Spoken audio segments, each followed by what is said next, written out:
கர்த்தருக்கு பிரியமான என் அன்பு சகோதர சகோதரிகளே, ஆண்டவரும் இரட்சகருமாக இயேசு கிறிஸ்துவின் நாமத்தினாலே உங்களை இந்த புதிய மாதத்துக்குள்ளே வரவேற்கிறதிலே மிகுந்த சந்தோஷம் அடைகிறேன். கர்த்தர் நமக்கு வாக்குத்தத்தம் கொடுத்து நம்மளை ஒவ்வொரு மாதமும் நடத்தி கொண்டு வந்தார். இந்த 3 மாதங்களும் கர்த்தர் நம்மளை கிருபையாய் நடத்தினார். இந்த 4வது மாதத்திலே, இந்த ஏப்ரல் மாதத்திலே தேவன் நமக்கு ஒரு பெரிய ஆசீர்வாதத்தை வைத்திருக்கிறார். அவர் நமக்கு கொடுத்த வாக்குத்தத்தமாவது 121 சங்கீதம் 2வது வசனத்திலே சொல்லப்பட்டிருக்கிற வார்த்தையின்படி, வானத்தையும் பூமியை உண்டாக்கின கர்த்தரிடத்திலிருந்து எனக்கு ஒத்தாசை வரும். கர்த்தருக்கு பிரியமான தேவ பிள்ளையே, கர்த்தரிடத்திலிருந்து உங்களுக்கு ஒத்தாசை வரும். நம்ம எல்லோருக்கும் ஏதோ ஒரு ஒத்தாசையை எதிர்நோக்கிதான் இன்றைக்கு தேவ சமூகத்திலே நாம் காத்திருக்கிறோம். ஏதோ ஒரு காரியத்தை நினைத்து, ஏதோ ஒரு சம்பவங்களை நினைத்து நீங்கள் ஒரு ஒத்தாசை கிடைக்காதா, இதுக்கு ஒரு வழி திறக்காதா, இதுக்கு காரியம் மாறாதா என்று உங்கள் இருதயத்திலே நீங்கள் எந்தெந்த காரியங்களை குறித்து நீங்கள் ஏங்கி கலங்கி பரிதவிக்கிறீர்களோ அந்த காரியத்தை குறித்து தான் உங்களோடு கூட ஆவியானவர் பேசுகிறார். ஹல்லேலூயா. கர்த்தரிடத்திலிருந்து அந்த காரியத்துக்கு ஒரு ஒத்தாசை வரும். உங்கள் வியாதியா இருக்கலாம், கர்த்தர் உங்களை சுகமாக்குவார். உங்கள் வறுமையா இருக்கலாம், கர்த்தரிடத்திலிருந்து ஒத்தாசை வந்து உங்களை தரித்திரங்களை நீக்கி உங்களை செழிக்க பண்ணுவார். உங்கள் சமாதானமா இருக்கலாம், நீங்கள் சமாதானத்தமற்ற நிலைமையிலே காணப்பட்டாலும் கர்த்தரிடத்திலிருந்து ஒத்தாசை சமாதானம் உங்களுக்கு வரும், உங்கள் குடும்பத்துக்கு வரும். அது மாத்திரமல்ல, நீங்கள் ஒரு விடுதலைக்காக இல்லை எந்த காரியத்தை குறித்து நீங்கள் எதிர்பார்த்து நடக்கலையே, இப்படி இருக்குதே, சூழ்நிலை அப்படி இருக்குதே என்று எதை குறித்து நீங்கள் கலங்கினாலும் பரவாயில்ல, கர்த்தரிடத்திலிருந்து ஒத்தாசை வரும். இல்லை என்றால் மனுஷனுடைய ஒத்தாசையை நம்பி நம்பி நீங்கள் ஏமாந்து போனது உண்டோ, அவமானப்பட்டது உண்டோ, வேதனைப்பட்டது உண்டா? நீங்கள் கலங்க வேண்டிய அவசியம் இல்லை. இனி நீங்கள் மனுஷனுடைய கரத்தை நோக்கி இருக்க வேண்டாம், கர்த்தரை நோக்கி பாருங்கள். எல்லாவற்றுக்கும் ஒத்தாசையும் தயவும் அவரிடத்திலிருந்து தான் வரும். ஆகையால் எந்த காரியத்தில் அல்லேலூயா மனுஷனை நம்பி அவங்களை நம்பினேன் என்று சொல்லி நீங்கள் கலங்கி இருக்கலாம். கலங்காதே பிரியமான தேவ பிள்ளையே. வானத்தையும் பூமியும் உண்டாக்கின கர்த்தரிடத்திலிருந்து உங்களுக்கு ஒத்தாசை வரப்போகிறது. உங்களுக்கு ஒரு ஒத்தாசை வரும் செய்யும் பர்வதம் அவர்தான். அந்த பர்வதத்தை நோக்கி நாம் பார்ப்போம்.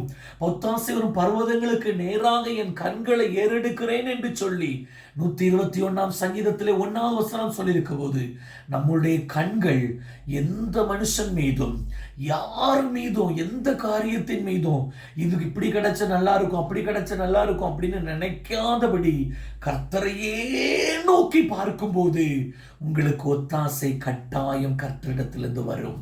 அதுதான் இன்றைக்கு ஆண்டவர் சொல்லுகிறார். நம்முடைய கண்கள் அவரை நோக்கட்டும். நம்முடைய கண்கள் எப்பொழுதும் அவரை நோக்கட்டும்.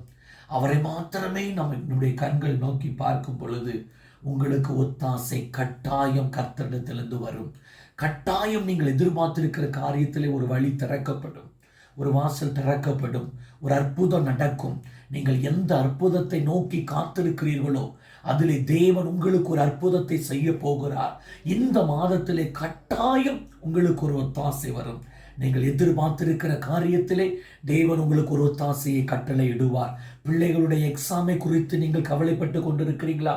பிள்ளைகளுடைய எக்ஸாம் எப்படி படிச்சிருக்கிறார், படிக்கலையோ, ஐயோ என்ன பண்ணுவாங்களோ, கலங்குகிறீர்களா? கர்த்தரிடத்திலிருந்து ஒத்தாசை வரும். பிள்ளைகளே, நீங்களும் கலங்க வேண்டாம். கர்த்தரிடத்திலிருந்து உங்களுக்கு ஒத்தாசை வரும்.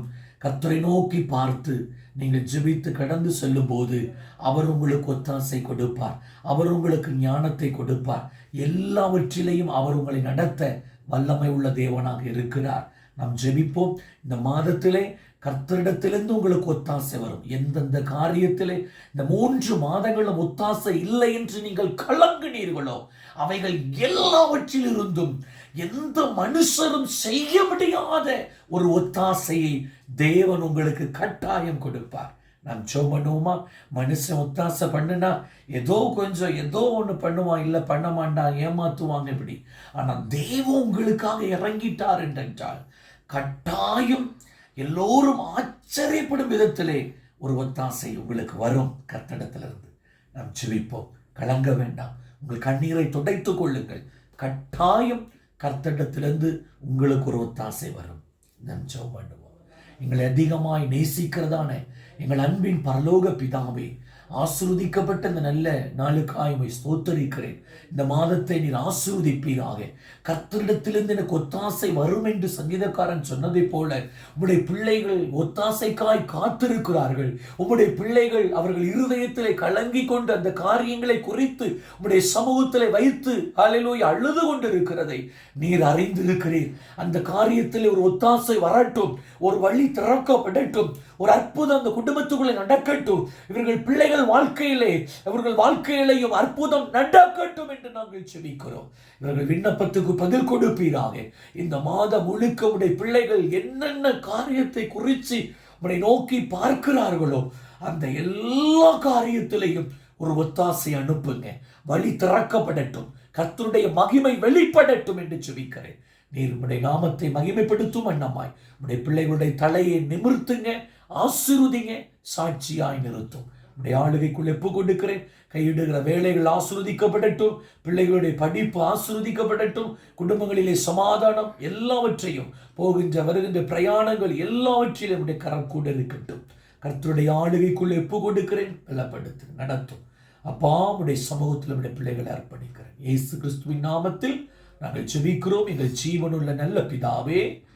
ஆமென், ஆமென். God bless you. கர்த்தர் உங்களை ஆசீர்வதிப்பார்.